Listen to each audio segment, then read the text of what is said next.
Okay, thank you भैया, thank you.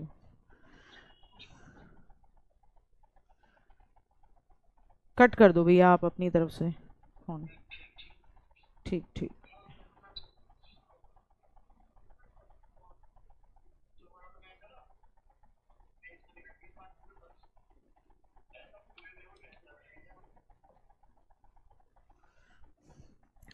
Hello, hi, good morning, Ram Ram, Radhe Radhe, जय श्री कृष्णा। मैं गार्गी सारस्वत आप सभी का स्वागत करती हूँ आपके अपने प्यारे परिवार रोजगार विद अंकित पर।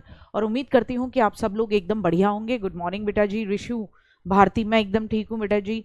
विकास छेत्री, पंकज पंत, मधु सिंह, राज, गौतम, चेतन, विश्वास जी, शानू पांडे, अजय, एसएससी, और Samriddhi Verma, Satish Kumar, Indian railway fan club boy, S&S classes, सभी बच्चों का तहे दिल से स्वागत है। Very good morning, very good morning, very good morning बेटा जी। हाँ, मैं अब तबीयत ठीक है बेटा, तबीयत ठीक है, बढ़िया है। ऐसे ही चलती रहती है, मामला ऐसा ही है, कभी भी वॉमिटिंग वगैरह हो जाती हैं तो वो मेरे हाथ में रहता नहीं है थोड़ा मामला। ठीक है, तो कल तक कल मतलब परसों, पहले तो माफ़ी चाहूँगी कल क्लास नहीं ले पाई, ठीक है। और बढ़िया रहेगा। आज हम अपना जितना भी हमने करा था उसको लपेटते हुए और आज पूरा मामला फिनिश कर लें।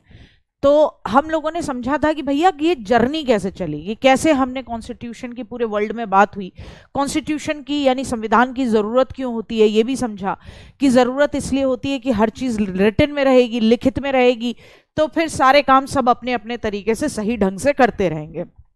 ठीक है साहब। वर्ल्ड में पहला कॉन्स्टिट्यूशन यूएसए का 1789 लिखित में अगर बात करें तो, और इसी तरीके से फिर फ्रांस का बना, इसी तरीके से सब देशों में काम होने लगा। भारत में बागड़ बिल्ले अंग्रेज हमारे सिर पे तांडव कर रहे थे, हम स्वराज की मांग कर रहे थे। फिर पहली बार खुल के हमने संविधान बनाने के लिए एक संविधान सभा की मांग करते हैं एम.एन. रॉय 1934 में, फिर 1935 में कांग्रेस की तरफ से मांग होती है, 1938 में भी मांग होती है, और आ जाती है सेकेंड वर्ल्ड वॉर। अंग्रेज हमें चूरन चटनी खिला रहे थे, अंग्रेज हमें चूरन चटनी खिला रहे थे ये कह के कि भाई ये मांगने दो, इन्हें कुछ नहीं दे रहे। लेकिन हो जाती है सेकेंड वर्ल्ड वॉर 1939 से लेकर 1945 तक, ये था परसों तक का मामला। फिर अंग्रेजों को लगता है यार बिना इनकी भारतीयों की मदद के कैसे काम चलेगा, तो ये अगस्त प्रस्ताव लेके आते हैं। 8 अगस्त 1940 लिनलिथगो लेके आता है, कहता है बाबूजी अरे इंडियन लोगों हमारे साथ क्या दे दो, भाग ले लो, वरना हमारी बहुत पिटाई हो रही है बढ़िया तरीके से। हम कह देते हैं कि नहीं चल जाओ, पहले तुम गारंटी दे दो कि तुम क्या करोगे, कॉन्स्टिट्यूशन बनवाओगे। ये क्या कह देते हैं, विचार करेंगे। हम कह देते हैं लंबी छुट्टी ले लो, जब तुम विचार कर लोगे तो पिट लो पहले तुम बढ़िया तरीके से। अब क्या होता है, हम तो मना कर देते हैं। अब आता है क्रिप्स मिशन, यहां से समझना था आज से। क्रिप्स मिशन क्या आता है बेटा, क्रिप्स मिशन आता है। ये क्रिप्स मिशन कब आता है भारत में, ये आता है 1942 में। कब आता है, 1942 में ये क्रिप्स मिशन आता है। इसका हेड था स्टेफोर्ड क्रिप्स। कौन था, स्टेफोर्ड क्रिप्स था। कौन था, स्टेफोर्ड क्रिप्स, इसका अगले बंदे का नाम। अच्छा, भारत में ये जो इंसान है इसे थोड़ा लिबरल माना जा रहा है, लिबरल अंग्रेज उदारवादी अंग्रेज माना जा रहा है, तो इसकी बात थोड़ा सा इंडियन सुनते थे।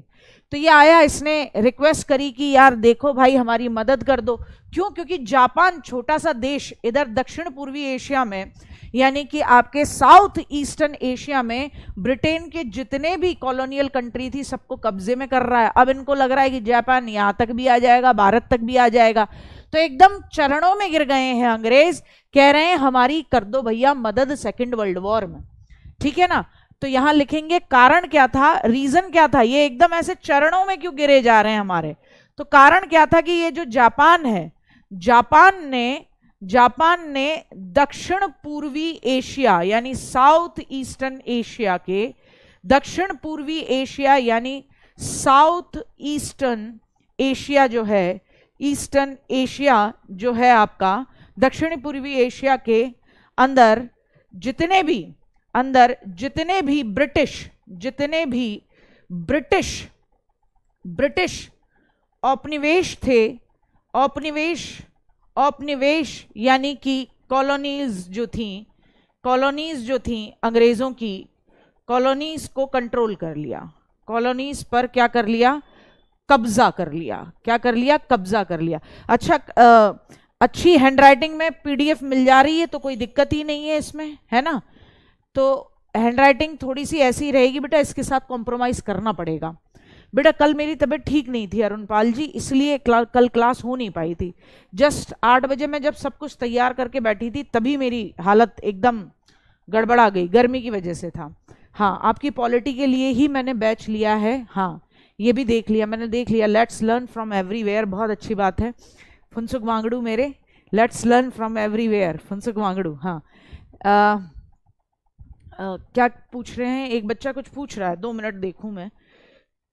हाँ बेटा, थोड़ा सा दिक्कत ही। मैम प्लीज बताओ आज एसएससी सीजीएल कोर्स परचेस करने का टाइम क्या रहेगा, 12 बजे तक या रात के 12 बजे तक? तो बेटा जी आपका आज का पूरा दिन रहता है, ठीक है ना, आज का पूरा दिन रहता है। तो ऐसे बिल्कुल ये ना सोचें कि दोपहर के 12 बजे तक रहेगा। आराम से निश्चिंत रहो, बढ़िया तरीके से आ जाओ। तो ये तो एक रीजन था, तो ये एकदम चरणों में गिरे पड़े। अब हमने कहा ठीक है यार, देखो अच्छा गांधी बाबा का मानना ये था कि देखो जापान, ये सॉरी आपका जो जर्मनी है उसमें हिटलर जो कर रहा है वो ठीक नहीं है, ह्यूमैनिटी के खिलाफ है। तो हम अंग्रेजों की मदद इसलिए कर देंगे क्योंकि दूसरी तरफ की ताकतें जो हैं वो गलत तरीके से लड़ रही हैं। अच्छा, सुभाष चंद्र बोस जी का मानना था कि अरे बाढ़ में जाने तो इनकी पिटाई लगवा देनी चाहिए बढ़िया तरीके से हिटलर से।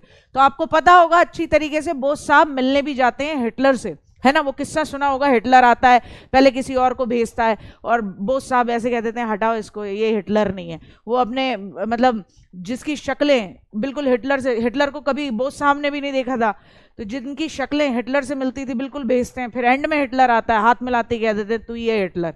तो कहता है कैसे पहचाना? बोले यार हिटलर नाम से दबदबा चल रहा है जिसके हाथ मिलाने में बात ही नहीं दिख रही है, तो फिर कैसे मान लूंगा मैं ये हिटलर है? तो वो सुना होगा आपने। तो ये भारत के अंदर मामला इस तरीके से चल रहा था। अब सुनो, तो जैसे ही ये क्रिप्स मिशन का मामला आता है, ये स्टेफोर्ड क्रिप्स साहब आते हैं, तो इनका हम रिजल्ट क्या निकालते हैं तो ये देख लें। इसका रिजल्ट क्या निकलता है? ये तो सॉरी सॉरी बोल के कहते हैं कि भैया मान जाओ हमारी बात मान जाओ। हमारे यहाँ क्या होता है, गांधी जी इसको कह देते हैं। अच्छा, इसने क्या कहा था? इन्होंने ये कहा था, पहली चीज लिखना, फर्स्ट टाइम यह गारंटी मिली, गारंटी मांग रहे थे ना हम कि गारंटी दो। फर्स्ट टाइम यह गारंटी मिली कि युद्ध के बाद, कि जैसे ही सेकेंड वर्ल्ड वॉर खत्म होगी, युद्ध के बाद क्या होगा? युद्ध के बाद भारत के लिए, भारत के कॉन्स्टिट्यूशन बनाने के लिए, कॉन्स्टिट्यूशन के लिए यानी संविधान के लिए क्या होगी? एक संविधान सभा बनेगी। एक क्या बनेगी? संविधान सभा बनेगी जिसमें भारतीय ही होंगे। सभा यानी कॉन्स्टिट्यूएंट असेंबली बनेगी। कॉन्स्टिट्यूएंट क्या बनेगी? असेंबली बनेगी, जिसके अंदर सारे मेंबर कौन होंगे? जिसमें सब भारतीय होंगे। जिसमें सब कौन होंगे? भारतीय होंगे, इंडियन होंगे। जिसमें सब क्या होंगे? भारतीय होंगे। पहली चीज तो ये आई, भारतीय होंगे। इन्होंने पहली टाइम गारंटी दे दी। अच्छा, अब मुस्लिम लीग का सुनो। एमएल यानी मुस्लिम लीग ने कहा 2 संविधान सभा बनाओ। क्या कहा? 2 संविधान सभा बनाओ। क्यों? क्योंकि यह आ रहा है 1942 में, यह आ रहा है 1942 में। और याद होगा आपको कि 1940 में, 1940 में ही पाकिस्तान की मांग उठने लगी थी। 1940 में ही पाकिस्तान की मांग उठने लगी थी। मुस्लिम लीग कहने लगी थी कि भैया हमारा एक अलग देश बना दो। तो मुस्लिम लीग ने कहा भैया 2 संविधान सभा बनाओ, एक भारत के लिए बनाओ, एक हमारे लिए अलग बनाओ, यानी पाकिस्तान के लिए अलग बनाओ। ऐसे करके इनकी, उस समय तक ये पाकिस्तान नहीं मांग रहे थे, उस समय तक इनका ये था हमारा देश अलग बनाओ, ठीक है ना। इस समय तक इनके लिए था एमएल के लिए जो कंट्री बने, मुस्लिम लीग के लिए जो कंट्री बने, उनका अलग बनाओ, ठीक है। तो मुस्लिम लीग का मामला ये रहा, ठीक। अब गांधी बाबा ने एक बात कही कि एक बात बताओ रे, तुम हमें ये कहते हो कि युद्ध के बाद, है ना, तुम बहुत बढ़िया तरीके से पीट दिए गए जापान के द्वारा, जर्मनी के द्वारा, तो फिर तो तुम भागोगे नहीं यहां से, हमारा कॉन्स्टिट्यूशन बनाने नहीं दोगे। बोले ये क्या बात हुई यार, युद्ध के बाद? युद्ध के बाद एक हाथ लो एक हाथ दो, हम तुम्हारे यहां पे चल रहे हैं लड़ने के लिए तुम्हारी तरफ से भारतीय, तुम हमारे लिए यहां पे बात कर लो कि संविधान सभा बनेगी, इलेक्शन विलेक्शन करवाना शुरू करो। तो गांधी बाबा ने इसको ये कहा, ये पोस्ट डेटेड चेक है। गांधी जी ने क्या कहा? गांधी जी ने कहा ये पोस्ट डेटेड चेक है। क्या कहा? पोस्ट डेटेड चेक है, पोस्ट डेटेड चेक है। ठीक है, क्यों कहा? क्योंकि गांधी बाबा इस बात को समझ गए, ये अगर बढ़िया तरीके से पिट गए, अरे ऐसा चेक दे रहे हो जो भुनाना कब है कि साहब ये हो जाए ना उसके बाद इसको भुना लेना, तुम सिक्योरिटी में रखो। अरे तुम पीट दिए गए, तुम मर गए, तुम्हारा खाता ही खत्म हो गया, क्या फायदा उस चेक का जो तुम यहां रख के जा रहे हो गारंटी में। तो मामला कुल मिला के ये था। तो ये यहां तक समझना, क्रिप्स मिशन आया भारत में, स्टैफोर्ड क्रिप्स लेके आते हैं 1942 में और कहते हैं पहली बार भारत में गारंटी देते हैं, क्योंकि अंग्रेजों की मतलब कतई दबी पड़ी है, ये समझ लो। अब उनको लग रहा है भारतीय साथ में नहीं आए तो सब खत्म है, ये पूरा साउथ ईस्टर्न एशिया का जो इलाका है इस पे भैया आ जाएगा कौन? जापान। तो तुरंत आते हैं, कहते हैं हमारा साथ दे दो, मान जाओ यार, वास्तव में हमारी लड़ाई तुम देखो हिटलर ऐसा है वैसा है फलाना ढिकाना। तो गांधी बाबा कहते हैं ठीक है मान जाते हैं, कोई दिक्कत नहीं है। तो कह देते हम गारंटी देते हैं आपके लिए कॉन्स्टिट्यूशन बनवा देंगे, और कॉन्स्टिट्यूएंट असेंबली जो होगी, संविधान सभा जो होगी, आपके देश का जो संविधान बनेगा उसमें एक अंग्रेज नहीं होगा। खुश हो जाते हैं। अब लेकिन मुस्लिम लीग को दिक्कत है, मुस्लिम लीग कहती है दो बनाओ, नहीं हमारा मूड नहीं है, हम नहीं रहेंगे इधर, हमें अलग देश चाहिए। ठीक है, ये कहते हैं यार हम वहां पे परेशान है, तुम यहां अलग बातें बना रहे हो। गांधी बाबा कह देते हैं पोस्ट डेटेड चेक है, तुम पीट दिए गए, नहीं आए वापस लौट के, तो भैया तुम्हारा क्या है, तुमने तो कह दिया जो वादा किया है, अब भैया तुम वादा निभा ही ना पाए, मर गए वहीं पे, आएगा कौन, कैसे काम बनेगा। तो कुल मिला के हाल फिलहाल उसके बाद में भारत शामिल हो जाता है। अब 1945 में आपको पता है सेकेंड वर्ल्ड वॉर खत्म होती है। सेकेंड वर्ल्ड वॉर कल भी बताया था मैंने आपको, सेकेंड वर्ल्ड वॉर मैंने आपको कल भी बताया था, अच्छे तरीके से समझते चलना। सेकेंड वर्ल्ड वॉर चलती है 1939 से लेकर 1945 तक चलती है। तो 1945 में सेकेंड वर्ल्ड वॉर खत्म होती है, कोई दिक्कत नहीं है। धुरी राष्ट्र जो थे यानी एक्सिस पावर जो थी उन सब ने सरेंडर कर दिया, जर्मनी वगैरह सब लाइन पे आ गए, पीट पाट दिए गए बढ़िया तरीके से। अब हमने कहा भैया जो वादा किया है वो निभाना पड़ेगा।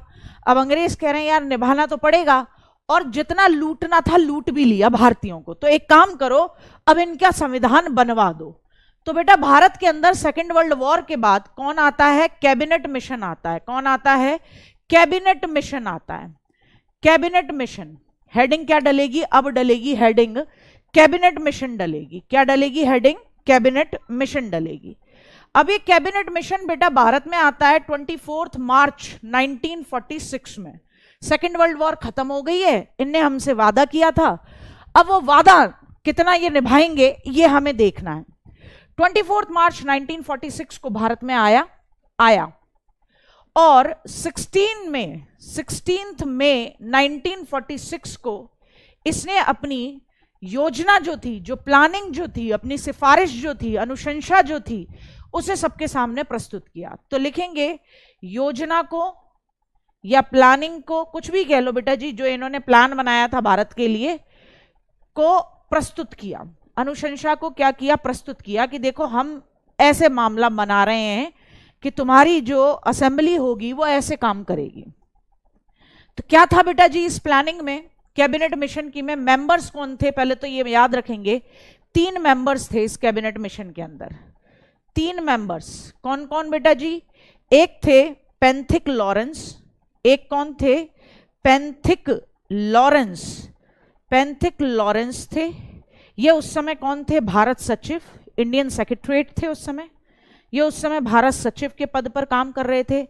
दूसरे फिर से आए स्टैफोर्ड क्रिप्स, इनकी थोड़ी सी इज्जत थी भारत के अंदर, तो कहा यार इस बार भी ये जूता ना मार दे मुंह पे भारतीय, तो तुम चले जाओ, तुम्हारी बात थोड़ी सी मान लेते हैं। तो स्टैफोर्ड क्रिप्स साहब आए।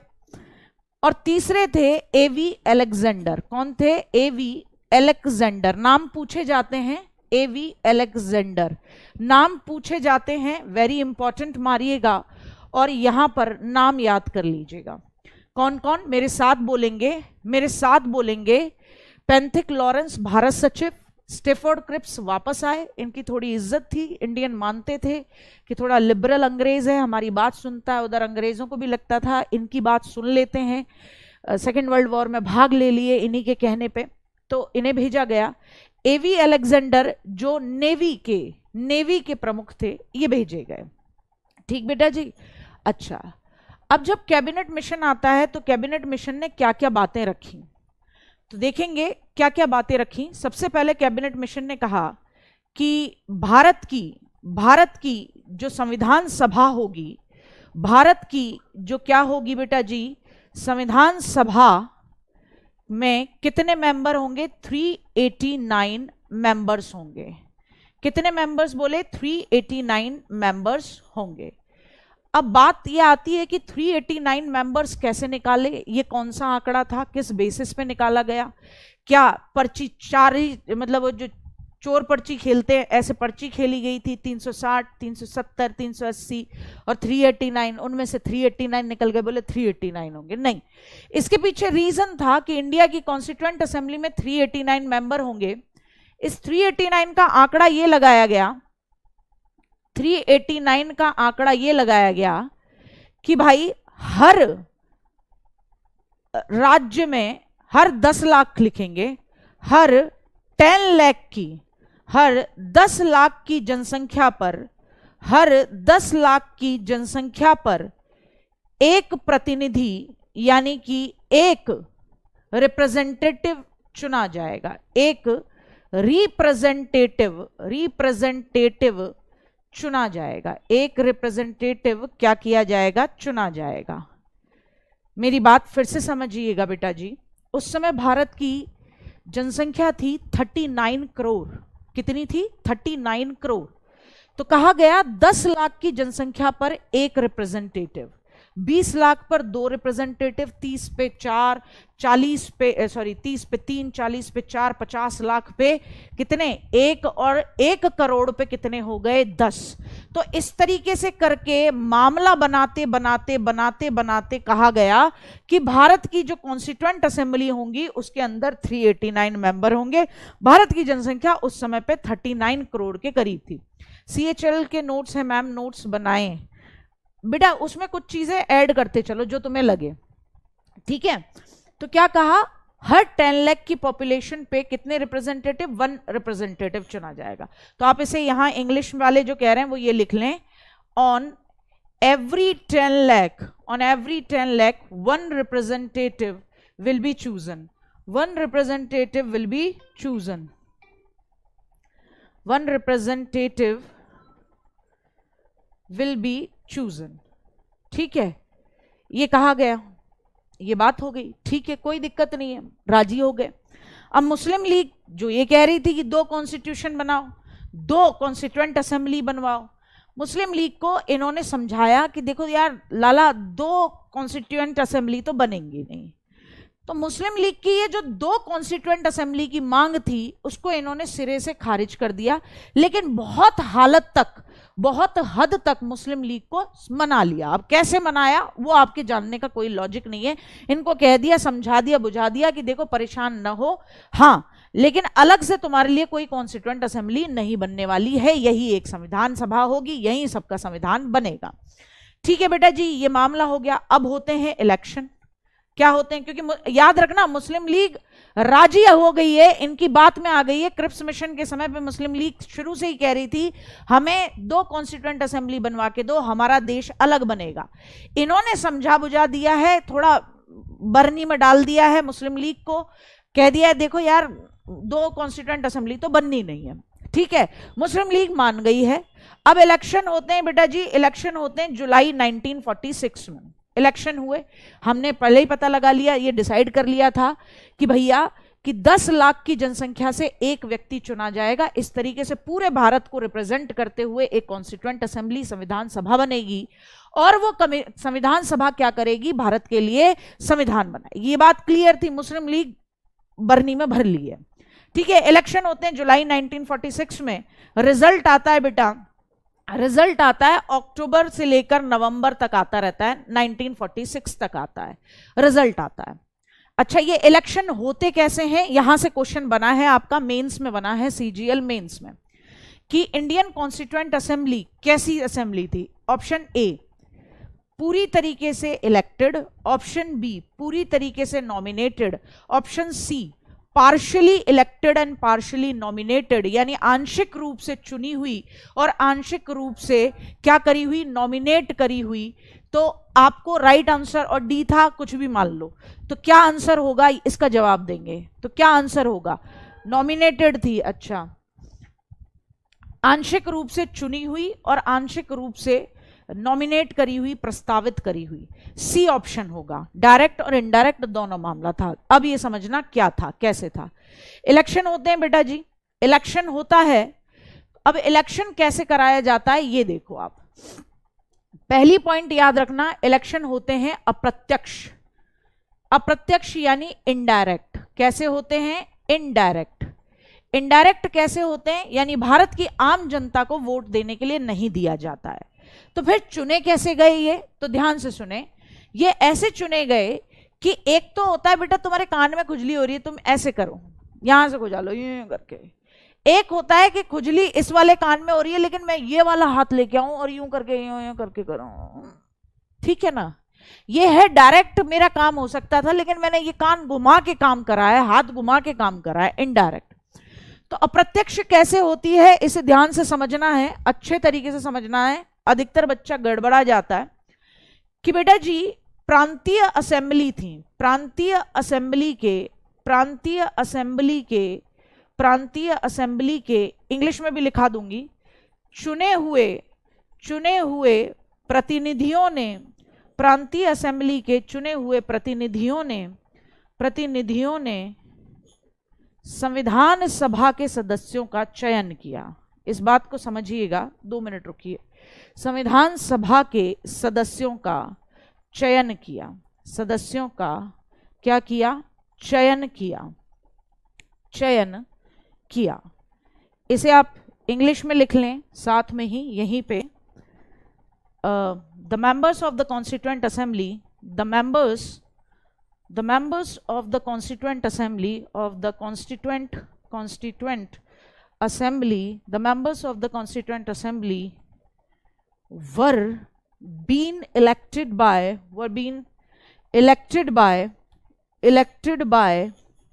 the representatives of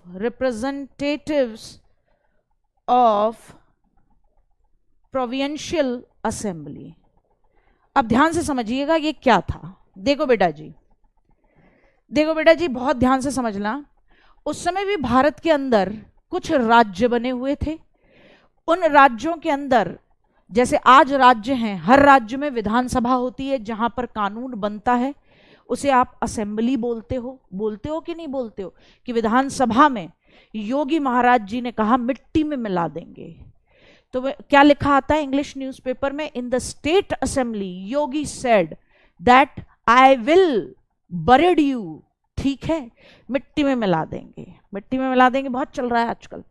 तो आपको यह समझना है कि उस समय पर भी भारत के अंदर अलग अलग राज्यों में क्या थी, प्रोविंशियल असेंबली यानी प्रांतीय विधानसभाएं काम कर रही थी, प्रांतीय असेंबली काम कर रही थी राज्यों के अंदर। उन राज्यों के अंदर जो प्रांतीय असेंबली काम कर रही थी, उन राज्यों के अंदर जो प्रोविंशियल असेंबली काम कर रही थी, जो उन राज्यों के लिए एक तरीके से छोटे मोटे कानून बनाती थी, तो कहा गया कि इन लोगों को तो भारत के लोगों ने चुना है, तो ये चुने हुए जो लोग हैं ये चुनेंगे संविधान सभा के सदस्यों को। मेरी बात समझ रहे हो? यानी ऐसे कर दिया जाए कि आपने चुना रोजगार विद अंकित, क्या यूट्यूब चैनल, दुनिया भर के चैनल थे लेकिन आपने चुना रोजगार विद अंकित यूट्यूब चैनल। अब उसमें अंकित भाटी सर ने अपने एक एक हीरे को, अपने एक एक टीचर को चुना। तो इनडायरेक्टली हम जो यहां हैं वो किसका चयन है, किसके थ्रू इलेक्टेड हैं, आप ही के थ्रू इलेक्टेड हैं, लेकिन डायरेक्टली इलेक्टेड नहीं है। डायरेक्टली हम आपके थ्रू इलेक्टेड नहीं है, हम इनडायरेक्टली इलेक्टेड हैं। तो इसीलिए कहेंगे ये कैसे इलेक्शन थे, इनडायरेक्ट इलेक्शन थे। पहले बात समझ में आया, ये वाली बात बताओ, ये वाली बात समझ में आई, फिर मैं आगे बताऊंगी कि कैसे कैसे कितनी कितनी सीटें थी। पहले ये समझना जरूरी है कि कैसे चुने गए थे। समझ में आया? थम्स अप कर दो, बहुत बढ़िया त्यागी जी। प्रोविंशियल का मतलब होता है प्रांतीय, हर प्रांत की, ठीक है ना, मेरी बात समझ पाए? बहुत बढ़िया, ठीक। यानी कि आम जनता ने किनको चुना था? हर एक प्रोविंशियल, हर एक प्रांत की असेंबली, यानी हर एक प्रांत के लिए जो क्या बना रही थी, रूल्स एंड रेगुलेशन बना रही थी, उसको, उसके मेंबर्स को चुना था। और इन चुने हुए मेंबर्स ने, इन चुने हुए प्रतिनिधियों ने संविधान सभा के सदस्यों को चुना। तो इसमें कोई दिक्कत नहीं रही, ठीक है। ये पहला पॉइंट अप्रत्यक्ष था, दूसरा पॉइंट क्लियर हो गया। अब तीसरा पॉइंट फिर से समझो, क्योंकि मैं ये चाहती हूं बात समझ में आए पहले, ठीक है। बच्चा क्या करता है, रट मार लेता है, रटना नहीं है, अच्छे तरीके से समझना है। तीसरी बात, अब कहा गया कि यार भारत तो बहुत विविधता है, विविधता यानी India is having a diversity. हम तो रिलीजन के नाम पे बहुत सारे, हिंदू मुस्लिम सिख ईसाई, ये तो मेन रिलीजन बताए मैंने, और भी हैं, पारसी भी हैं, यहूदी भी हैं, सब हैं हम तो बोले यार ये मामला कैसे होगा? तो बोले एक काम करेंगे, ये जो हर एक प्रांत के अंदर, हर एक प्रोविंशियल के अंदर, हर एक प्रोविंस के अंदर, हर एक तरीके से समझ लो राज्य के अंदर उस समय पे जो असेंबली है, जो वहां की विधानसभा है, उसके चुने हुए लोग जो चुनेंगे कि मेंबर्स को, तो हम ये याद रखेंगे कि कितने मेंबर चुने जाने हैं हर राज्य से। इसको निकालने के लिए तो पता था आपको कि भैया 10 लाख की जनसंख्या पर एक प्रतिनिधि चुना जाएगा। तो सपोज करो, मेरी बात ये दूसरी बात और पहले समझ लो। सपोज करो बेटा, 2 मिनट के लिए इसे लिखना नहीं है, सपोज करो एक राज्य की जनसंख्या हो गई कितनी, 50 लाख। तो 50 लाख अगर उस राज्य की जनसंख्या थी, उस प्रांत की जनसंख्या थी, तो बताओ उस राज्य से कितने प्रतिनिधि संविधान सभा में चुनकर जाने थे, कितने रिप्रेजेंटेटिव जाने थे? 10 लाख पर एक। तो अगर किसी स्टेट की जनसंख्या 50 लाख थी तो कितने जाने थे? केवल 5 जाने थे। कितने जाने थे? 5 जाने थे। अब यहां सुनो, ये कहा गया कि भैया ये जो निर्वाचन होगा, हर कास्ट का, हर रिलीजन का लोग पहुंचे कॉन्स्टिट्यूएंट असेंबली में, ताकि आपस में लड़ाई झगड़ा न हो। तो इसके लिए कहा गया कि सांप्रदायिक निर्वाचन होगा, सांप्रदायिक निर्वाचन पद्धति का प्रयोग। मैं बताती हूं क्या है, इंग्लिश में भी लिखूंगी, सांप्रदायिक पद्धति का प्रयोग, ठीक है। अब सांप्रदायिक निर्वाचन पद्धति का प्रयोग, इसका मतलब सांप्रदायिक निर्वाचन यानी कि किसके बेसिस पर? अलग अलग कम्युनिटीज हैं भारत के अंदर, तो कम्युनल इलेक्शंस होंगे। कैसे होंगे? पूरे भारत की जनसंख्या को 3 भागों में बांटा गया, 3 भागों में बांट दिया पूरी भारत की जनसंख्या को। और वो 3 भाग कौन थे? एक तो सिख जनसंख्या, एक मुस्लिम जनसंख्या, और एक थी सामान्य यानी जनरल। इसके अंदर हिंदू वगैरह सब थे। तो यहां लिखेंगे कम्युनल इलेक्शन प्रोसेस को सपोर्ट किया गया, कम्युनल इलेक्शन प्रोसेस, ठीक है, प्रोसेस वाज यूज्ड। अब कैसे थी ये तो आप समझ ही जाओगे, ध्यान से सुनो, इस बात को ध्यान से समझना कि जैसे अभी हमने समझा एक स्टेट में 50 लाख की पॉपुलेशन है, तो उसमें मिलेंगी उस स्टेट से 5 लोग चुन के जाने हैं। उस स्टेट से कितने लोग चुन के जाने? 5 लोग। 5 लोग आम जनता नहीं चुनेगी, ये भी मैंने बताया कि आम जनता चुन नहीं रही थी, डायरेक्ट इलेक्शन नहीं थे, इनडायरेक्ट थे। कौन चुन रहा था? ऑलरेडी उस राज्य के अंदर, उस स्टेट के अंदर ऑलरेडी एक चुने हुए लोग, प्रोविंशियल असेंबली या प्रांतीय असेंबली के जो चुने हुए लोग थे उनको चुनना था। अब ये 5 सीटें कैसे भरी जाएंगी? ये 5 सीटें 3 कम्युनिटी से भरी जाएंगी। ये 5 सीटें 3 कम्युनिटी से भरी जाएंगी। तो वो जो उस स्टेट की, उस प्रांत की, उस प्रोविंशियल की जो असेंबली के चुने हुए लोग हैं, वो 5 सीटें कैसे भरेंगे? इन 3 कम्युनिटी से भरेंगे। मानो सपोज करो कि एक तो ले लिया सिख कम्युनिटी का कोई मेंबर चुन के भेजेंगे, वो एक मुस्लिम भेजेंगे, एक ही क्या भेजेंगे? जनरल में हिंदू भी आ सकते हैं, सब थे जनरल में, हिंदू, पारसी, क्रिश्चियन, ये सब थे। मेरी बात समझ में आ रही है? अब फिर आती है 2 कौन? अब आदमी तो बेटा आधा आधा काटा ना जावे, आदमी तो आधा आधा काटा नहीं जाता है। तो फिर अब 2 बंदे कहां से भेजेंगे जब यही जो कास्ट है या कम्युनिटीज हैं इन्हीं से चुन के जाने हैं? तो फिर सामान्य में थोड़ा सा बढ़ा दिया गया ऐसी सिचुएशन में। समझ रहे हो ना बिट्टू? हाँ, सबके लिए हेल्पफुल है, हर एग्जाम के लिए हेल्पफुल है। पॉलिटी बदलती नहीं है, मैंने आपको पहले भी कहा है, पॉलिटी हुई, हिस्ट्री हुई, ज्योग्राफी हुई, इकोनॉमिक्स हुई, ये नहीं बदलती है। ये बदलना ही नहीं है बेटा। आ रही बात समझ में? तो 3 चीजें याद रखनी है। पहली चीज, फिर मैं बताती हूं कितनी कितनी सीटें किस किस स्टेट में और कैसे कैसे गई। पहली चीज, इनडायरेक्ट इलेक्शन की बात की उन्होंने, बोले डायरेक्ट इलेक्शन पूरे भारत में हमारे बस की नहीं है, इतनी पूरी जनसंख्या है भैया तुम्हारी 39 करोड़ की, इसमें हम कैसे करा दें। तो कहा कि हर 10 लाख की जनसंख्या पर, हर 10 लाख की, बेटा ये क्या क्या लिखा, अंग्रेजी में नहीं लिखा तो किस में लिखा है दीपक, बताओ यार बिट्टू। ये communal election process was used, और क्या लिखा जाएगा, ठीक है। हाँ, आगे चल के दरोगा हप्पू सिंह यही परिसीमन बनेगा, ठीक है। तो इसे आपको समझना है कि भैया ये लिखा दिए हैं बेटा, तीनों पॉइंट लिखा दिए हैं जो मैं दोबारा बता रही हूं, ये तीनों पॉइंट लिखा दिए हैं कि इनडायरेक्ट इलेक्शन हुए, हर 10 लाख की पॉपुलेशन पे एक बंदा, ये भी लिखाया है अभी। कैसे चुना जाएगा कि आम जनता ने चुना है प्रांतीय असेंबली के प्रतिनिधियों को, यानी कि प्रांतीय असेंबली यानी प्रोविंशियल असेंबलीज जो थी उनके प्रोविंशियल असेंबली के रिप्रेजेंटेटिव्स को चुना है, और ये रिप्रेजेंटेटिव संविधान सभा के सदस्यों को चुनेंगे। हाँ सही बात है, अब उर्दू में लिखना रह गया है। और ये निर्वाचन कैसे होगा, जनसंख्या को 3 कम्युनिटीज से उठाए जाएंगे, एक सिख, एक मुस्लिम और सामान्य कम्युनिटी, यहां से चुन चुन के हर व्यक्ति पहुंचेगा इन कम्युनिटीज से, ठीक है।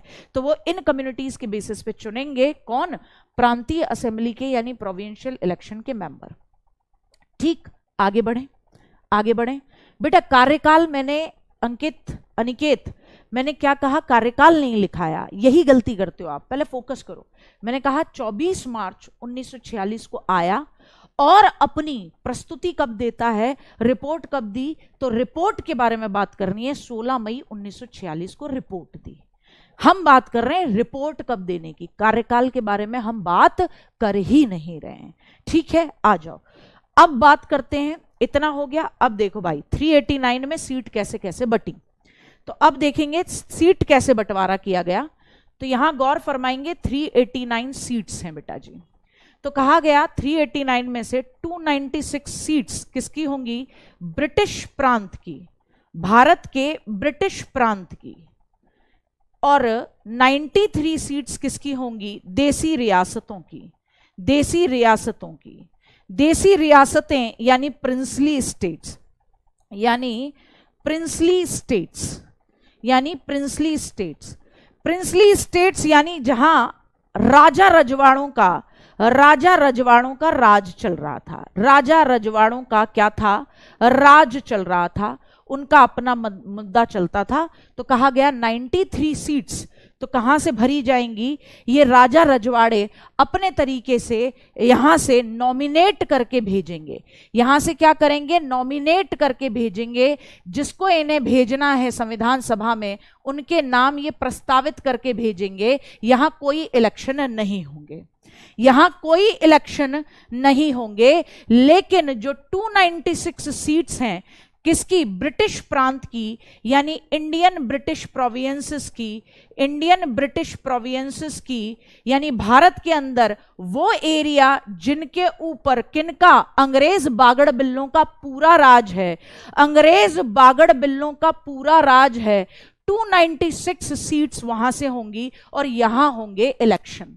क्या कहा, यहां होंगे, क्या होंगे, यहां होंगे इलेक्शन, यहां क्या होंगे, इलेक्शन होंगे। और 93 सीट्स जहां पर राजा रजवाड़े, एक बात जानते हो ना, 1857 की लड़ाई में हमने ये खूब पीटे, हालांकि हम सफल नहीं हो पाए। उसके बाद इन्हें समझ में आ गया कि इनने उठा लिए भारतीयों ने बंदूक, और ये अपनी पे आ गए ना, तो ऐसे करके पेट में घुसेड़ के और इंग्लैंड तक छोड़ आएंगे। तो इन्होंने 1857 के बाद तुरंत सरेंडर, ये जब खत्म हुआ था 1857 का फर्स्ट स्वतंत्रता संग्राम खत्म हुआ, तो 1858 के करीब 1859 में इन्होंने क्या कहा था, जो चल रहा है अब, जितने पार्ट हमने भारत के अपने कब्जे में ले लिए वो तो हमारे कब्जे में रहेंगे, जिन पे हमारा कब्जा नहीं हुआ, जिन पे राजा रानी रूल कर रहे हैं, अब हम उनको छेड़ेंगे नहीं। तो ऐसे 93 सीटें किनको दे दी गई, उन्हीं प्रिंसली स्टेट्स को दे दी गई कि आपकी मर्जी है राजा जी, यहां आप इलेक्शन करवाना चाहते हो कि नहीं करवाना चाहते हो, आप कोई इलेक्शन मत कराओ, यहां से चुन के अपनी मर्जी से नॉमिनेट करके भेज दो, किनको, बंदों को, कहां पर, संविधान सभा में अपने राज्य में से। मेरी बात समझ गए ना, ठीक, समझाती हूँ गुड्डा, तसल्ली रखो, सारे डाउट क्लियर करूंगी। ये 292 296 वाला भी, 2 मिनट रुको, 2 मिनट रुको। रजिया के पति अल्तुनिया, भाई ऐसा नाम रख लेता है ये बालक, हंसी सी आ जाती है मुझे। रजिया का पति अल्तुनिया, अल्तुनिया, ठीक है। अच्छा ये कहाँ गया? ठीक ठीक ठीक ठीक ठीक ठीक ठीक ठीक, आ जाओ, आओ। तो यहां तक समझे, 296 सीट्स इलेक्शन होंगे और वो सीट्स किन एरियाज के लिए बांटी गई? जहां पर अंग्रेजों का राज था, ठीक है। अब इस 296 में, यानी उन्हें कहते हैं ब्रिटिश प्रांत, भारत के ही हिस्से हैं, लेकिन उनके ऊपर इन बागड़ बिल्लों का हिस्सा है, यानी इन बागड़ बिल्लों की चलती है, ब्रिटिश प्रांत हैं वो, उन्हें इंडियन ब्रिटिश प्रोविंसेस कहा गया। अब इस 296 को भी दो भागों में बांटेंगे बेटा जी, 292 और 4। मेरी बात ध्यान से सुनना, इसमें 11 उस समय भारत के अंदर राज्य थे। क्या समझेंगे कि उस समय भारत के अंदर 11 गवर्नर प्रांत थे, यानी जैसे आज समझ लो कि आज के समय पर भारत के अंदर 28 राज्य हैं, तो ऐसे ही उस समय पर भारत के अंदर 11 राज्य थे, 11 स्टेट्स थे, और उस हर राज्य में क्या था? एक गवर्नर हुआ करता था। तो कहा गया 292 सीट्स तो कहां से भरेंगी? गवर्नर प्रांतों से, 11 गवर्नर प्रांतों से। मेरी बात समझना, 292 सीट्स लिखूं वरना तुम कंफ्यूज हो जाओगे। 292 सीट, 292 सीट्स तो कहां से भरी जाएंगी? 11 गवर्नर प्रांतों से, 11 गवर्नर प्रांतों से। अब यहां शॉर्ट में लिख देना, गवर्नर प्रांत का मतलब, गवर्नर प्रोविंसेस का मतलब, उस समय भारत में 11 राज्य थे। क्या बोलेंगे? उस समय, मेरे साथ समझो, उस समय भारत में 11 एक तरीके से क्या थे? राज्य थे, जिन पर गवर्नर काम कर रहे थे। मेरी बात समझ पा रहे हो? तो कहा 292 सीट्स उन 11 प्रांतों से भरी जाएंगी, उन 11 स्टेट्स से भरी जाएंगी। और 4 सीट्स जो भरी जाएंगी वो जैसे आज के जमाने में यूनियन टेरिटरी है भारत में 8, ऐसे ही कहा गया 4 सीट भरी जाएंगी। कहां से? आपके मुख्य आयुक्त की, यानी चीफ कमिश्नरेट की, मुख्य आयुक्त प्रांतों से, मुख्य आयुक्त के प्रांतों से भरी जाएंगी, आयुक्त के प्रांतों से। यहां शॉर्ट में लिख दो, आज की यूनियन टेरिटरी समझ लो, आज की यूटी से, ठीक है। यानी चीफ कमिश्नरेट के प्रांत से, चीफ कमिश्नरेट, चीफ कमिश्नर के प्रांत से, कमिश्नर के किससे? प्रोविंस से। प्रोविंस का मतलब राज्य मान लो एक तरीके से, प्रोविंस से 4 सीट भरी जाएंगी। और 292 सीट्स कहां से भरी जाएंगी? उस समय भारत में 11 गवर्नर प्रांत थे, यानी 11 स्टेट्स थे। बिल्कुल वहां पर एक एक प्रांत में एक एक गवर्नर था, बिल्कुल वहां पर एक एक प्रांत में एक एक अपनी इलेक्शन असेंबली थी। इस तरीके का मामला था। मेरी बात समझे? बहुत बढ़िया। तो 4 गवर्नर प्रांत वैसे कभी नहीं पूछा, CGL में भी नहीं पूछा, PCS में भी नहीं पूछा है, UPSC में भी नहीं पूछा है। तो मैं वैसे लिखाने में मुझे लगता नहीं है कि इसकी जरूरत है, लेकिन फिर भी अगर कोई लिखना चाहे कि 4 कमिश्नर प्रांत कौन थे, तो दिल्ली था, एक अजमेर मारवाड़ था, ठीक है, कुर्ग था, कुर्ग, और ब्रिटिश बलूचिस्तान था, ब्रिटिश बलूचिस्तान था, बलूचिस्तान, बलूचिस्तान। तो यहां से एक एक सीट भर के जाएगी चीफ कमिश्नरेट की तरफ से, ठीक है, चीफ कमिश्नरेट की तरफ से, यानी कि एक तरीके से आज की यूनियन टेरिटरी समझ लो। और 11 गवर्नर प्रांत जो थे, बंगाल, बिहार, उड़ीसा, मद्रास, बंबई, संयुक्त प्रांत जिसे आप बोलते हो, आज का यूपी बोलते हो, मध्य प्रांत, पश्चिमी, उत्तर पश्चिमी सीमांत का पंजाब, सिंध, असम, ये 11 हो जाएंगे, ठीक है। कभी पूछा नहीं गया, इसलिए चक्कर में मत पड़ो। तो ये गवर्नर प्रांत थे। इतना समझ लो जैसे आज के राज्य, जैसे आज के राज्य, ये शॉर्ट में लिख लेना है यहां पर, ताकि तुम समझ पाओगे गवर्नर प्रांत। आज के राज्य जिनमें क्या होती है? जिनमें गवर्नर होते हैं। जिनमें कौन होते हैं? गवर्नर होते हैं। ये समझने के लिए है, ये शॉर्ट में खुद को समझाने के लिए लिखना, ठीक, ताकि आगे चल के तुम परेशान ना हो पाओ। अरे औलाद, ये लिखाई तो है। चीफ कमिश्नर के प्रांत कौन से थे? फिर भी पूछेंगे। अबे बलूचिस्तान, एक औलाद कह रही है बलूचिस्तान दिल्ली में पड़ता है। हाँ साहब, बिल्कुल। तुम्हारी ज्योग्राफी भी बहुत ठीक है और तुम्हारी हिस्ट्री भी बहुत ठीक है। बलूचिस्तान दिल्ली में पड़ता था, मार न लगाऊं तुम्हारी, है बलूचिस्तान दिल्ली में पड़ता, चुप है, बलूचिस्तान दिल्ली में पढ़ा रहे हैं। ऐसी बातें सवेरे सवेरे कौन सी चीज ली है? चाय पीती है दुनिया, छोटे बच्चे हो दूध पीते हो, तुमने क्या पिया है बेटा सवेरे सवेरे? हैं कौन सा मामला लेके बैठे हो? दिल्ली में ब्रिटिश बलूचिस्तान लेकर आ रही है औलाद। अरे मैं मर जाऊं, कहाँ कौन सी चीज में है बालक अलग? बेटा ऐसी चीजें नहीं करते सुबह सुबह, बाबू ऐसा किसी चीज में नहीं पढ़ते। ऐसी चीज में पढ़ के ही गड़बड़ हो जाती है, सुबह सुबह ही मामला एकदम ब्लास्ट हो जाता है। आ जाओ पहले यहां तक, समझ गए मेरी बात? यहां तक में कोई दिक्कत हो तो बताओ, मैं एक बार फिर से रिवाइज कराती हूं, क्योंकि ये जो मुद्दा है ये समझना बहुत जरूरी है और यहां से प्रश्न बने हैं। चलो मैं प्रश्न ही पूछती चलती हूं तो समझ में आ जाएगा। जो जो प्रश्न बने हैं मैं पहला प्रश्न लेकर आती हूं आपके सामने, आप बता पा रहे हो तो इसका मतलब कंसेप्ट क्लियर हो रहा है। तो पहला प्रश्न आपके सामने ये है कि मुस्लिम लीग ने क्रिप्स मिशन की मांग को क्यों ठुकराया? मुस्लिम लीग ने क्रिप्स मिशन की मांग को क्यों ठुकराया? आप मुझे सिंपल बता दो, मैं समझ जाऊंगी, ऑप्शन दिलवाओ मत। ब्रिटिश मुस्लिम लीग ने क्रिप्स मिशन की मांग को क्यों ठुकराया था? दूसरी क्वेश्चन आएगा कि भाई कैबिनेट, ये आया हुआ क्वेश्चन है, कैबिनेट मिशन ने अपनी संतुति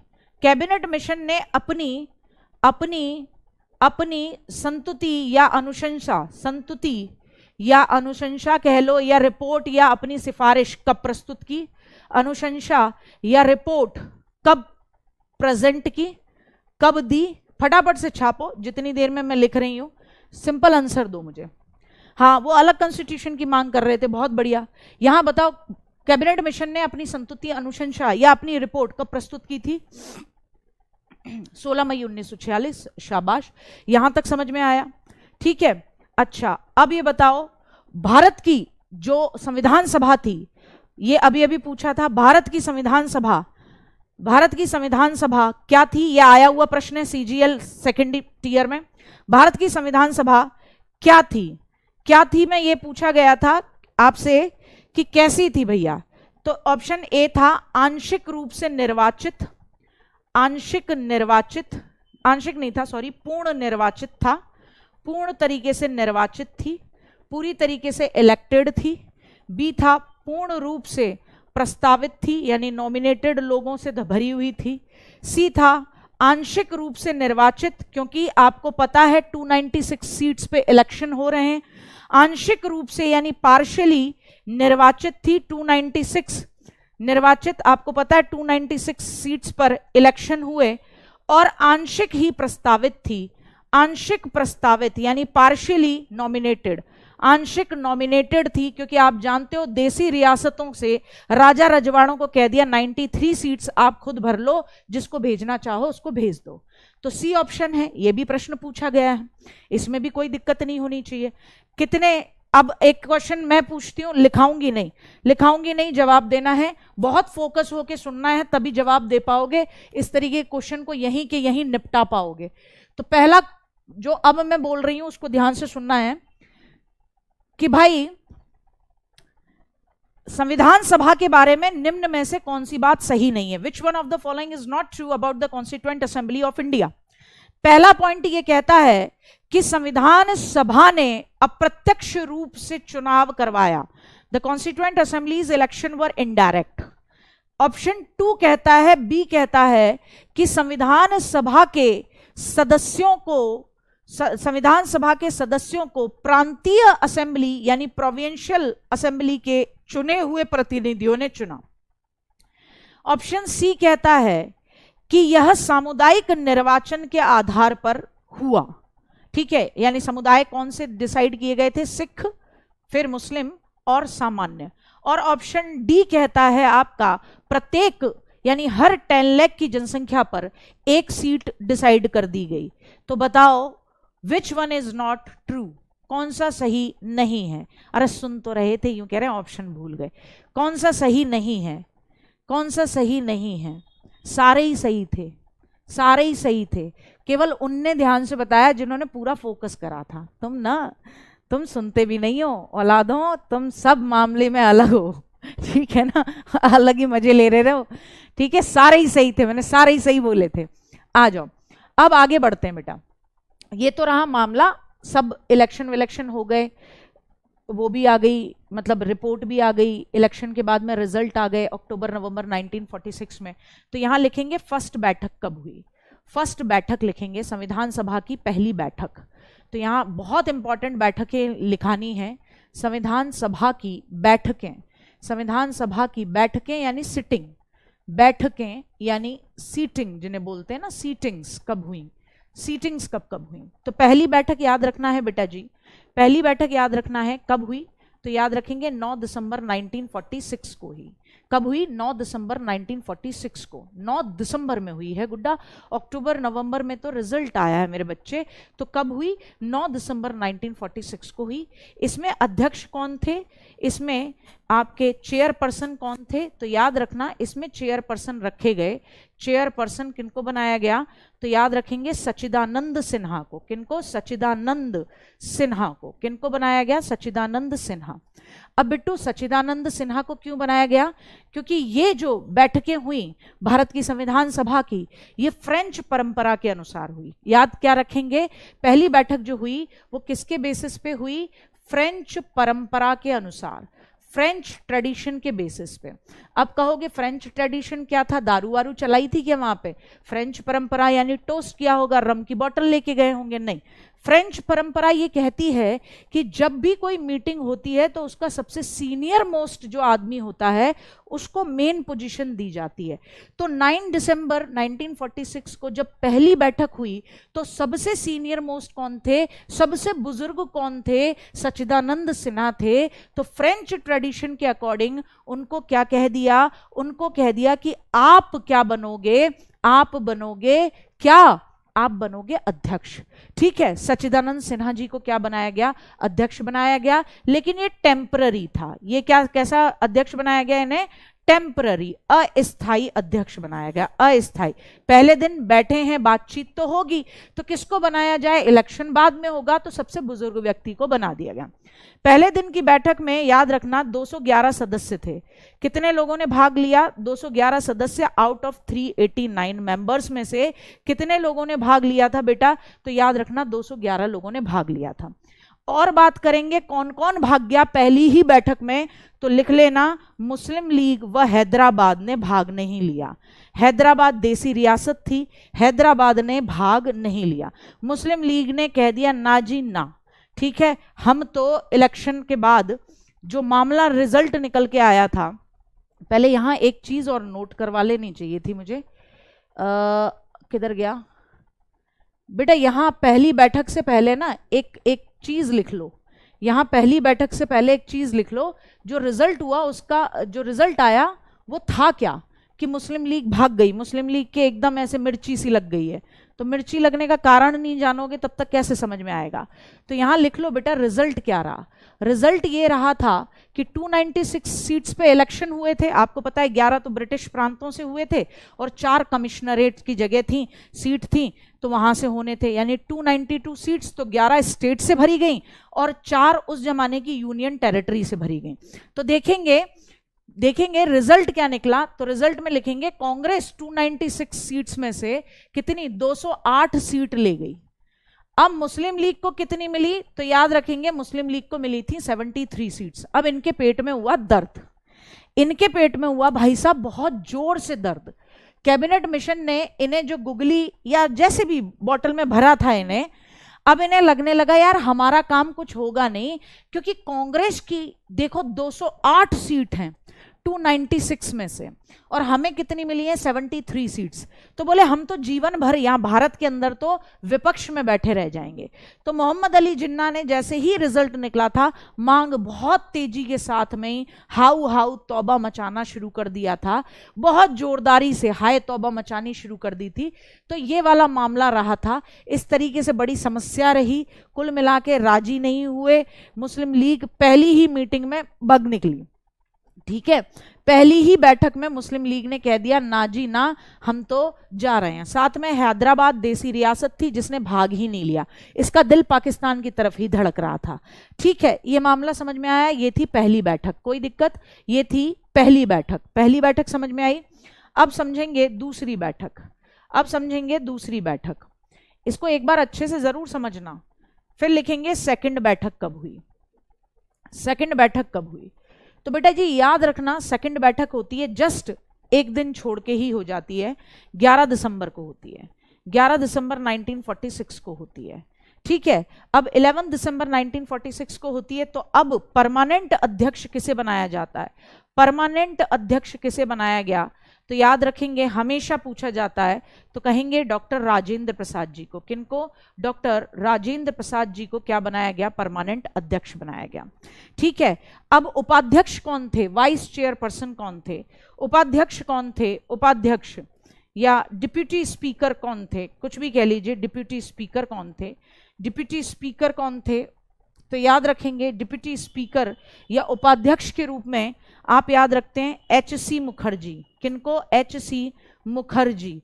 अब किसी का दिल करेगा एच.सी. मुखर्जी का पूरा नाम बताओ, कि बालकों में एक आदत होती है, बच्चा ये सोचता है चेक करूं टीचर की नॉलेज कितनी है, तो करता है एच.सी. मुखर्जी का नाम बताओ, एक आध कोई पूछ लेगा, ये तो मैंने बोल दिया है अब, इसलिए एक आध नहीं पूछेगा, देखा आ गया एक बालक, मैं नाम नहीं ले रही उसका, लेकिन एक ने पूछ लिया फुल नेम, तो बोलेंगे एच.सी. मुखर्जी, हरेंद्र नाथ मुखर्जी। ठीक है, जिसका मन करे वो लिख ले, है ना, हाँ बिल्कुल लिख ले, जिसका मन करे, है ना, हरेंद्र चरण मुखर्जी जी कह लीजिए, तो वो अपना लिख ले एच.सी. मुखर्जी। ठीक है, आ जाओ। ठीक, उपाध्यक्ष। अच्छा, एक और उपाध्यक्ष का नाम आता है वी.टी. कृष्णामाचारी। किनका नाम आता है, वी.टी. कृष्णामाचारी। किनका नाम आता है, वी.टी. यूटी नहीं, यूटी नहीं, वी.टी. वेंकट। ठीक है, वंगल, वंगल। एक और थे, दूसरे का नाम भी लिखेंगे, VT. Krishnamachari, VT. Krishnamachari, VT. Krishnamachari. दूसरों के नाम क्या लिखेंगे, हाँ वी.टी. कृष्णामाचारी लिख लेंगे, दूसरा नाम वी.टी. कृष्णामाचारी लिखेंगे, बहुत बढ़िया, बहुत बढ़िया, वी.टी. कृष्णामाचारी दूसरा नाम लिखेंगे। VT. Krishnamachari, VT. Krishna, VT. नहीं है, वी.टी. वंगल तिरुवेंकटाचारी कृष्णामाचारी, वंगल तिरुवेंकटाचारी कृष्णामाचारी, वंगल, वंगल, वंगल। बताएंगे बेटा स्वतंत्र भारत, अभी भारत को आजादी दिलाई कहां है, अभी तो शुरुआती दिसंबर चल रहा है, 11 दिसंबर 1946।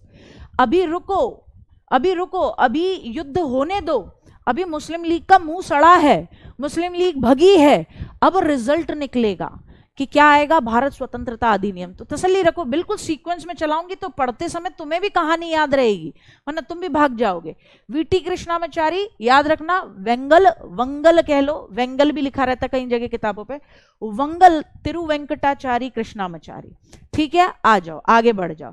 ठीक है, नॉलेज चेक हो गई होगी अपने गुरुजी की, अब तुम आगे बढ़ जाओ। अच्छा, यही लिखेंगे संवैधानिक सलाहकार कौन थे, संवैधानिक सलाहकार वेरी इंपॉर्टेंट है, बहुत बार पूछा गया है। संवैधानिक सलाहकार, संवैधानिक सलाहकार कौन थे, सलाहकार कौन थे, तो वो लिखेंगे आप बी.एन. राव, बी.एन. राव। इनका नाम पूरा लिख लो बेटा, बेनेगल नरसिम्हा राव, बेनेगल नरसिम्हा राव। ये बच्चा कंफ्यूज हो जाता है क्योंकि यहां पूछा जाता है संवैधानिक सलाहकार यानी कॉन्स्टिट्यूशनल एडवाइजर कौन थे, कॉन्स्टिट्यूशनल एडवाइजर कौन थे, एडवाइजर कौन थे, तो बिट्टू जी याद रखेंगे वो थे बी.एन. राव। कोई दिक्कत बेटा जी, हाँ बेनेगल नरसिम्हा राव ये थे। ये हो गया, पहली बैठक हो गई थी, सेकंड बैठक हो गई। पहली बैठक फ्रेंच परंपरा के अनुसार तो डॉक्टर सच्चिदानंद सिन्हा सबसे बुजुर्ग व्यक्ति, उन्हें बैठा दिया गया, कोई दिक्कत नहीं है। फिर जब दूसरी बार हुआ तो इलेक्शन हुआ। ये सारा का सारा जिन जिन को जो जो पोस्ट मिली है सब किस बेसिस पे मिली है, जो चुनी हुई सरकार थी, जो चुनकर संविधान सभा के सदस्य आए थे, उन्होंने ही अपने आपस में इलेक्शन करा और डिसाइड करा कि हम राजेंद्र प्रसाद जी को क्या बनाएंगे, अध्यक्ष बनाएंगे। Deputy speaker SC. मुखर्जी को चुना गया। फिर उसके बाद में 1948 के बाद में वी.टी. कृष्णामाचारी भी उपाध्यक्ष रहे। संवैधानिक सलाहकार कॉन्स्टिट्यूशनल एडवाइजर बी.एन. राव रहे। ठीक है बेटा जी, अच्छा जी। अब आ जाओ तीसरी बैठक। अब आ जाओ किसके ऊपर, थर्ड बैठक के ऊपर आ जाओ, थर्ड सीटिंग के ऊपर आओ। ये भी एक दिन छोड़ के हुई, तो 13 दिसंबर 1946। ये 3 बैठकें जरूर दिमाग में छपी रहें। तीसरी बैठक में क्या हुआ, चाचा जी आ गए। चाचा जी ने क्या किया, चाचा जी यानी जवाहरलाल नेहरू जी, जवाहरलाल नेहरू जी ने क्या प्रस्तुत किया, नेहरू ने उद्देश्य प्रस्ताव, क्या बेटा जी, उद्देश्य प्रस्ताव यानी ऑब्जेक्टिव रेजोल्यूशन, यानी objective resolution, objective resolution, resolution, resolution प्रस्तुत किया, ऑब्जेक्टिव रेजोल्यूशन प्रस्तुत किया। क्या करा, प्रस्तुत किया, प्रस्तुत किया। ऑब्जेक्टिव रेजोल्यूशन क्या रहता है बेटा, कि ये जो मेन एम है, जो हमारा कॉन्स्टिट्यूशन बनेगा उसके अंदर मेन बातें क्या होंगी। तो इन्होंने कहा कि भैया मेन बातें ये होंगी कि हमारा कॉन्स्टिट्यूशन संप्रभु होगा, भारत क्या होगा, संप्रभु, सोवरेन होगा, सोवरेन होगा, यानी हम अपने प्रभु खुद होंगे, किसी की सुनेंगे नहीं, हम अपने डिसीजन खुद लेंगे। दूसरा कहा भारत क्या होगा, गणराज्य होगा। क्या कहा, भारत क्या होगा, गणराज्य होगा, यानी भारत एक रिपब्लिक कंट्री होगी जिसका हेड चुना हुआ होगा, ना कि राजा का बेटा राजा होगा। तीसरा कहा कि माइनॉरिटीज यानी जो अल्पसंख्यक हैं, माइनॉरिटीज यानी अल्पसंख्यक हैं, उनके हितों का ध्यान रखेंगे, अल्पसंख्यकों के हितों का ध्यान, और भी बहुत सारी बातें थी, ठीक है, हितों का ध्यान, हितों का ध्यान रखेंगे, ठीक है। और इसे ही बाद में, इसी ऑब्जेक्टिव रेजोल्यूशन को बाद में वेरी इंपॉर्टेंट नोट डाल के लिखेंगे, नोट डाल के लिखेंगे कि 22 जनवरी 1947 में इसे ही प्रस्तावना यानी प्रेम्बल के रूप में, इसे ही प्रस्तावना यानी प्रियम्बल के रूप में एक्सेप्ट किया गया। किसके रूप में, प्रस्तावना कह लो या कह लो प्रियम्बल के रूप में क्या किया गया, स्वीकार किया गया, रूप में क्या किया गया, स्वीकार किया गया। मेरी बात समझ पा रहे हो, स्वीकार किया गया, मेरी बात समझ पा रहे हो बेटा। प्रस्तावना या प्रियम्बल क्या होता है मैं बताती हूँ। तुम्हारा विवाह हो गया हो, जिनका, अभी तो तुम छोटे छोटे बच्चे हो, तुम्हारा कहाँ विवाह हुआ है, एक आध कोई ऐसा हो जिसका हो गया हो, है ना, बाल विवाह हो गया हो, जिसका उसको थाली में बिठा के घुमा दिया हो अखातीज के दिन। तो सपोज करो आपका जिसका भी विवाह हुआ है, या फिर वो कहते हैं ना भारत के अंदर कि भैया कोई दिक्कत ना, घोड़ी ना चढ़े तो का भयो, बारात तो बहुत करी है, तो जो घोड़ी नहीं चढ़ा है उसने बारात तो करी होंगी। तुम्हारा विवाह के कार्ड नहीं छपे तो क्या हो गया, तुमने वो तो देखा होगा, कार्ड तो देखे होंगे दूसरों के। तो बेटा जी कार्ड जब देखते हो तो कार्ड में एक एक चीज एकदम बढ़िया तरीके से लिखी रहती है कि फलाने के पुत्र, फलाने का सुपुत्र और फलाने की सुपुत्री, और दोनों का मंगलमय बेला में चांदनी रात में भीगी भीगी पलकों के संग लड़की को विदा करेंगे। इस समय खाना होगा, इस समय पापा मम्मी का नाम है, ये खानदान के लोग ये करते हैं, फलाना करते हैं, डिकाना करते हैं। ये जो पूरा तमाम अंदर का पेज होता है, अंदर वाला पेज, जिसमें खानदान की डिटेल, पापा मम्मी कौन है, और पापा की पोस्ट क्या है, लड़के की पोस्ट क्या है, लड़की की पोस्ट क्या है, और वो नीचे जो घर के ऊंट हो चुके होते हैं लेकिन फिर भी उनका नाम लिखाते हैं, हमारी दीदी की शादी में जलूल जलूल आना जी, हमारे जीजा जी के जूते जलूल जलूल चुलाना जी, ठीक है। तो वो जो लिखा रहता है, ये समझ लो पूरा संविधान, अंदर का मसौदा, जिसमें तुम देखते हो खोलते ही खाना कब खुलेगा, ठीक, अच्छा बारात कब जाएगी, ठीक भाई साहब, बारात में जाना होता है तो अंदर देखता है। अच्छा फ्रंट पेज जो होता है उस पर क्या लिखा रहता है, शुभ विवाह, और वहीं लिखा रहता है फलानी डेट का विवाह, और किस किस का हो रहा है ये इतनी डिटेल, है ना। तो ये समझ लो अंदर जो भी है उसका डिस्क्लेमर बाहर फ्रंट पेज पे रहता है। तो अंदर जो भी है कॉन्स्टिट्यूशन में उसका डिस्क्लेमर ही है उद्देश्य प्रस्ताव, कि जो भी कुछ बन रहा है कॉन्स्टिट्यूशन के अंदर उसमें रखा क्या जाएगा। तो वो रख दिया कि भैया इंडिया संप्रभु होगा, सोवरेन होगा, हम अपने खुद के मालिक होंगे, किसी की नहीं सुनेंगे, अंग्रेजों ने बहुत दबाया, अब हम अपने सारे डिसीजन खुद लेंगे, गणराज्य होगा, राजा का बेटा राजा नहीं होगा, चुना हुआ होगा कंट्री का हेड, माइनॉरिटीज के हितों का ध्यान रखेंगे, हमारी जो परंपरा है उसको भी ध्यान रखेंगे, ये सारी बातें। फिर उसे ही हमने प्रस्तावना प्रियम्बल के रूप में एक्सेप्ट कर लिया। मेरी बात समझ पाए ना, बस यही यहां तक समझ लो। अब कल मैं कराऊंगी भारत का बंटवारा। मैं तो क्या कराऊंगी बेटा, मेरी तो क्या औकात, हम होते तो शायद कोशिशें करते, पर उस समय जो चीज हुई है वो तो हुई है, ठीक है। तो कल करेंगे भारत स्वतंत्रता अधिनियम, और जैसे ही भारत स्वतंत्रता अधिनियम आता है, क्योंकि मुस्लिम लीग ने मना कर दिया है, तो ये संविधान सभा कैसे बटेगी, कितने सीट्स रह जाएंगी, और फिर करेंगे समितियां, और फिर समझेंगे प्रारूप समिति के बारे में, और कल ये मुद्दा क्लोज कर देंगे। ठीक है, आ रही है बात समझ में? तो ये इसे तुम जो हड़बड़ा जाते हो ना कि कितनी सीटें किसकी, मैं एक एक चीज खुद पॉइंट में, सीक्वेंस में, कहानी के एक एक तार को वहीं से लेके चलूंगी जहां वो जुड़ना चाहिए। ठीक है, हाँ, तो कल मिलेंगे बेटा। हाँ बिल्कुल, ले लो रजिया के पति अल्तुनिया बैच ले लो, बिल्कुल बढ़िया तरीके। तो कल करेंगे, है ना। और till the time, bye bye, love you, take care, जय हिंद, जय भारत। और कल आपकी एक क्लास नहीं हो पाई उसका मुझे दुख रहेगा। ठीक है, हाँ, सारी समितियों पे बात करवा दूंगी तुम्हारी, घबराओ मत। मैं देखती हूँ कि कल क्या मेरा डेमो होगा या फिर कल क्लास डायरेक्टली चलेगी, वो देखा जाएगा। हो सकता है कि डेमो क्लास ना हो और डायरेक्ट चले, और हो सकता है क्योंकि मेरा तीसरा डेमो नहीं हुआ है तो शायद यहाँ हो। ठीक है, देखेंगे, वो पता लग जाएगा। अगर नोटिफिकेशन आएगा तो इसका मतलब समझ जाना बेटा। ठीक है, चलिए बेटा, किसी के लिए भी ले लो बेटा जी, आप किसी के लिए भी ले लो। चलो बेटा जी, बाय।